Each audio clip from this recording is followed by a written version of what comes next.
आज बघा आपण अगदी रेस्टॉरंट स्टाईल सोया चिली कशी बनवायची याची रेसिपी बघणार आहोत। अत्यंत कमीत कमी तेलाचा वापर करून आपण ही बनवण्याचा प्रयत्न केलेला आहे आणि अतिशय छान अशी चवीला ही रेसिपी बनते। तर बघा ही रेसिपी बनवण्यासाठी इथे मी एका पातेल्यामध्ये 1 ग्लास पाणी घालून घेतलेला आहे आणि पाणी छान असं गरम झाल्यानंतर आपण यामध्ये सोया चंक्स घालून घेणार आहोत आणि आपण गॅस लगेच बंद करून घ्यायचा आहे आणि गरम पाण्यामध्ये एक 5 ते 10 मिनिटे डिप करून सोया चंक्स आपण ठेवून द्यायचे आहेत। आणि नंतर बघा इथे मी एक पातेलं घेतलेला आहे, त्यामध्ये आपण चाळणी ठेवून घेणार आहोत आणि सोया चंक्स मधील पाणी जे आहे ते आपण पूर्णपणे काढून घ्यायचं आहे।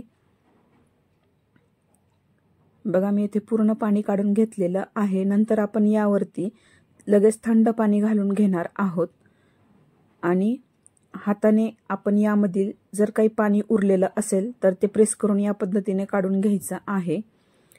बघा मी मस्त असं पाणी काढून घेतलेलं आहे पूर्ण सोया चंक्स मधील। नंतर यामध्ये आपण 2 चमचे मैदा घातलेला आहे, 1 चमचा लाल मिरची पावडर घातलेली आहे, अर्धा चमचा मीठ घातलेला आहे, अर्धा चमचा हळद घातलेली आहे आणि आपण हे सर्व मिश्रण छान असं मिक्स करून घेणार आहोत। अर्धा चमचा कॉर्नफ्लॉवर पण आपण घालू शकता।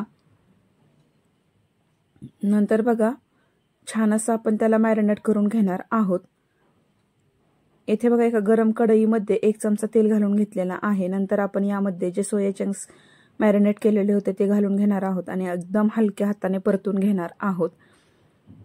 सोया चंक्स बघा खाली लागतात, त्यामुळे एकदम मंद आचेवरती सर्व प्रोसेस आपण एक 5 मिनिटे करून घेणार आहोत। 5 मिनिटे मी शॅलो फ्राय करून घेतलेले आहेत। जर आपल्याला हवं असेल तर आपण डीप फ्राय देखील करू शकता। नंतर बघा त्याच कढईमध्ये मी 1 चमचा तेल घालून घेतलेला आहे। नंतर आपण यामध्ये अर्धा बारीक चिरलेला कांदा घालून घेतो आहे।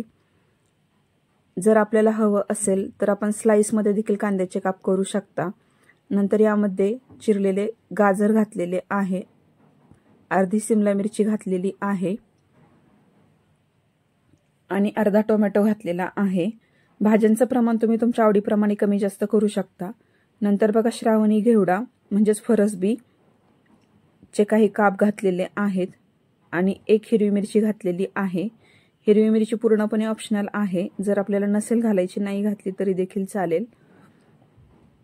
भाज्या बघा आपण हलकसे 1 मिनिटभर छान अशा परतून घेणार आहोत।